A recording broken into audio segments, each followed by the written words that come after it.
Машина Кейджи каналы Ош шаарындагы Жапалак-Уноо базарынан видео тартууну улантууда. 15 август 2021 жыл апта күнгө жекшемби. Байкап турганыңыздардай, бул видео 90% Deo Nexia'ларды камтыйт. Арасында чыгып калса Deo Lanos 1, Lanos 2 жана Hyundai Avanta 1, Avanta 2-лерди тартканча кетебиз. Бат эле баштай берели.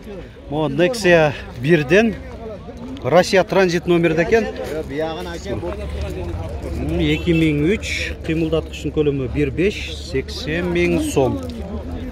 Комплектация: электропакет, кондиционер, максималдуу комплектацияда экен. Гидравлика да бар болуш керек. Дөңгөлөктөр деле жакшы эле абалда, арканкылары жайкы, алдыңкылары кышкы. Транзит номерде экен. Эми бул айтылыш гана баасы болушу мүмкүн. Ушундай. Жана ушунун жанында дагы бир транзит номердеги Deo Nexia 2. Канчада отасыңар? 150 000 менен кошо номер таап бересиңерби? Жакшы. Жакшы айтып атат. Электропакет, кондиционер, гидравлика, максималдуу комплектация бул дагы. 2009, кыймылдаткычтын көлөмү 1.5. 150 000 сом. Кыргызстан номерин дагы алып беребиз деп атат. Дагы Nexia 2. Туманиктер жок, заглушкада окшойт. 2010, объему 1.5, гидравлика бар. Калган жагы жөнөкөй экен. Ооба, калган жагы жөнөкөй. Баасы канча болду? 220. 220 000. Кызыл Nexia'нын бирок кузовной иштери бар экен бирок. Чындыгында кичине чирик жерлери бар экен. Мо Nexia'лы окшоп. Бул дагы Россиядан жаңы эле келген экен, транзит номеринде. Мынаки. Мынаки. Мен үнүмө угуп жүрүшкөн экен, бирок бар электер. Биздин ошондой туруктуу көрүүчүлөрүбүз экен. Жакшы. Баасы канча болуп атат экен эми? 135 000. Так, кондиционер барбы? Бар, жогу бар. Максималдуу комплектацияда экен. Жакшы. Балары мо Nexia бирде баасы жазылып турат. Корея.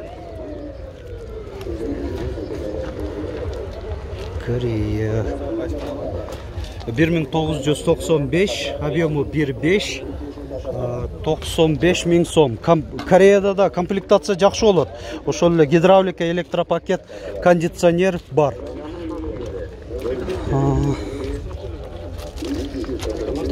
Машина Кейджи каналы. Канчада отасыңар? Молодец. Ушундай жазып койсоңор жакшы болот өзү. Так, Nexia 1, 2006, объему 1.6, 140 000 сом, кондиционер деп жазылып турат. Калган комплектациясын көрөлү. Электропакет, гидравлика бар, жакшы. Бул дагы комплектация жакшы, максималдуу. Мынандай динамикалар коюлган эшикке. Жакшы. Сабвуфер дагы барбы же? Сабвуфер бар белесиз? Бар экен ал дагы. Жакшы.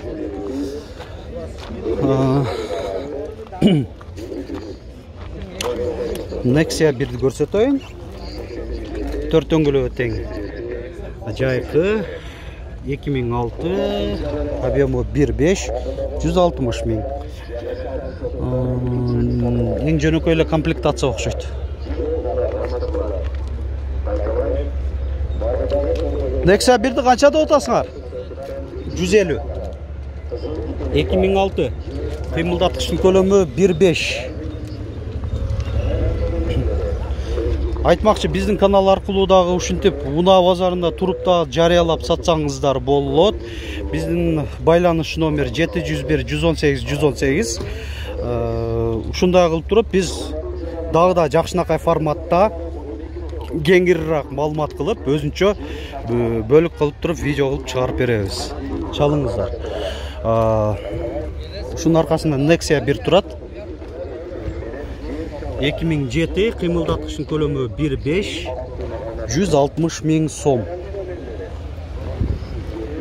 Электропакет, так, кондиционер бар екен?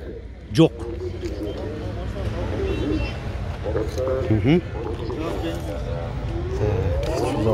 Дөңгөлөктөрү жайкы.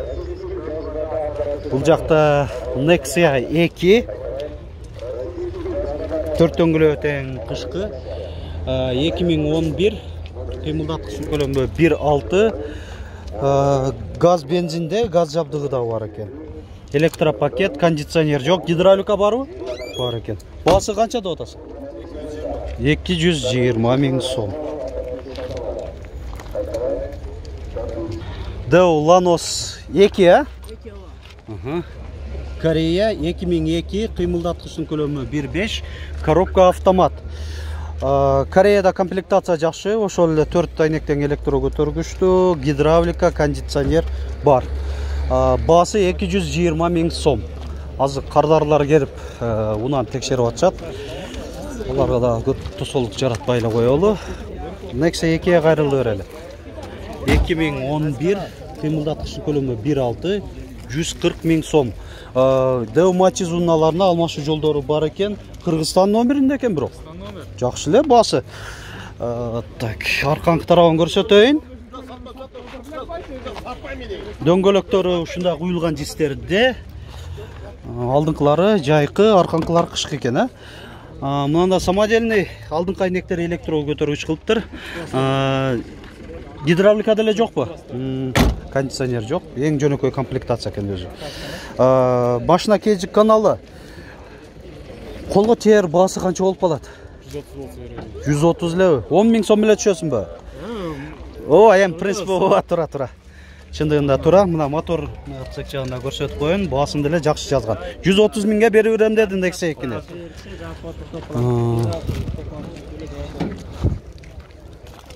Так, бул жактан Nexia 1 көрсөтөйүн эми.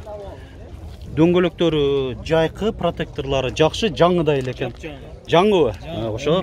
Жаңы эле көрүнүп турат. 10 000 сомго алдым деп атат. 11 000бе? 11 000 Россиядан алынган. Россиядан алынган деп атат. 2002, кыймылдаткычтын көлөмү 1.5, 175 000 сом. Эми комплектациясын көрөлү. Жөнөкөй экен го. Так, сигнализациябы же автозапуск менен кошобу? Сигнализация эле экен, Alpine сигнализациясы бар экен, жакшы. Неме покраска болдубу? Краска полный родной, только моа карниздер кылынган. Карниздери кылынган дейт, калгандары родной дейт. Жакшы. Мек тарткан. Жанынан өтүп калсам сөздөрдү тарткан аракет жасайбыз. Мо Lanos'tu көрсөтөйлү. Lanos'tu канча деп атасыздар? 120 кем бар, 120 000 кеми бар. 1997 Lanos 1. Эми бул Корея жакшы эле болот. Комплектация.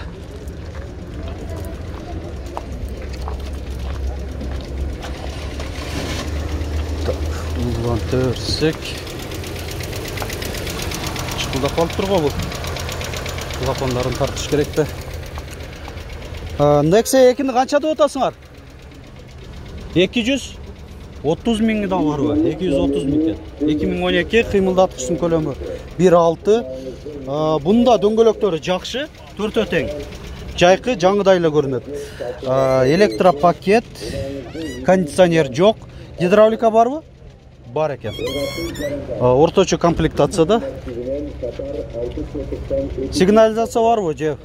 Бар экен. Жакшы. Эми ушунда майда шүйдөлөрдүн айтканында себеби булардагы акча турат.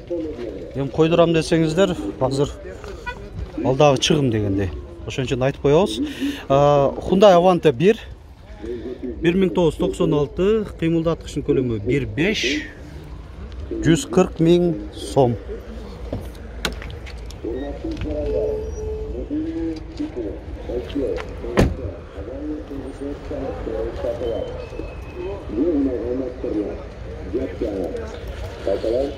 Бұл жақта мондай тоқ қызыл түсті Nexia 2 2010 объемы 1.5 155 000 сом деп жазылып тұрады.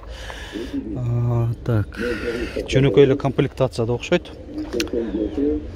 Аркы жагынан көрүнүшү.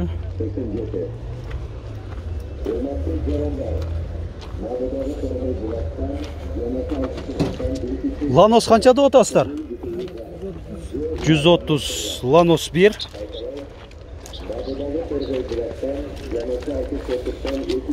$1999 коробка механика. Корея.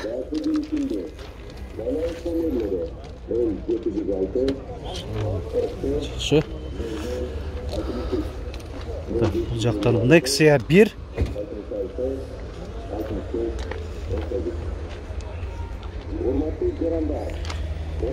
$2001, объемы 1.6, 130 000 сом. Кондиционер, электропакет. Көрініп тұрады, гидравликада бар болуш керек, максималды комплектацияда.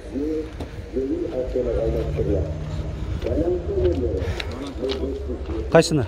Ақтуы? 220 000 кемі бар дейді. Nexia 2 широкий туманниктерде қимылдатқыштың көлемі 1.6, гидравлика бар, кондиционер жоқ. 2012 есінің байланыш номері.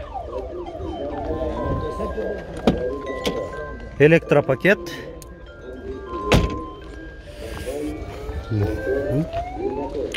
Багажнигинде дублирующий стоп сигналы менен спойлер турат.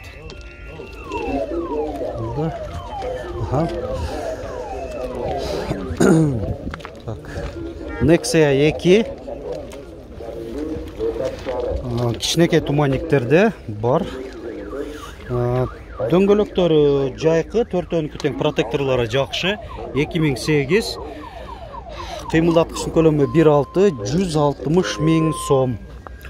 Электропакет, кондиционер. Бул дагы комплектация жакшы экен.